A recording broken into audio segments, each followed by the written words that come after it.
In a world where sequels are often gambles, The Bad Guys 2 is stepping back into the ring to challenge its own legacy. With the first film surprising everyone by becoming a sleeper hit, the sequel now faces the pressure of not just performing, but outperforming. As opening weekend looms, fans and critics alike are watching closely. Will The Bad Guys 2 steal hearts and box office records all over again? Opening to theaters on August 1st, the predictions are already rolling in, and they're mixed. While early excitement surrounded the return of Wolf and the gang, updated tracking puts the film's opening weekend numbers between 19 million and $25 million. That's just below the original's debut of $23.95 million in spring 2022. But before we jump to conclusions, let's not forget how the first movie quietly exploded into a $250 million global success.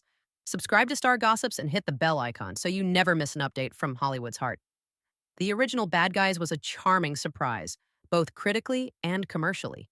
On a modest $80 million budget, it turned out to be a massive hit, raking in $152 million internationally and earning fans across all age groups. It was fun, smart, and just the kind of feel-good animated heist the world needed at the time. Now, 3 years later, its sequel is here, bringing back the same beloved voices of Sam Rockwell, Mark Maron, and Aquafina under the direction of Pierre Perifel. But times have changed. The current box office climate is saturated with superhero giants.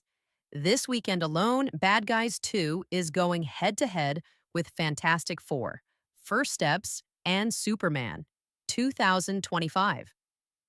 According to Box Office Theory, while the sequel is expected to trail behind Fantastic Four, it could still outpace Superman 2025, a significant win, considering its genre and target audience. What's helping Bad Guys 2 stay competitive?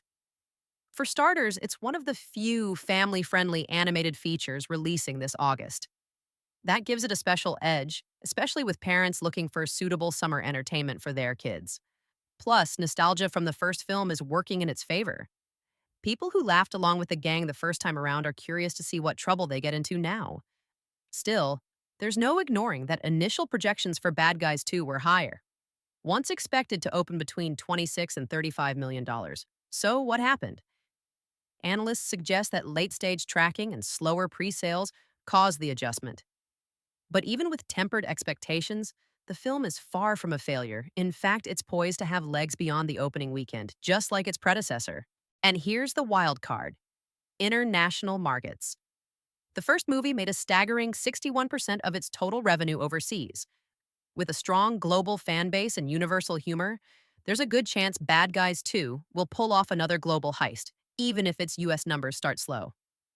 It's also worth noting the storyline this time around. The gang, after trying to be good guys, is lured back into a world of crime, adding fresh tension and growth to their characters.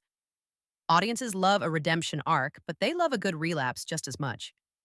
If the writing holds up and the humor hits like before, this sequel might just charm its way to another win.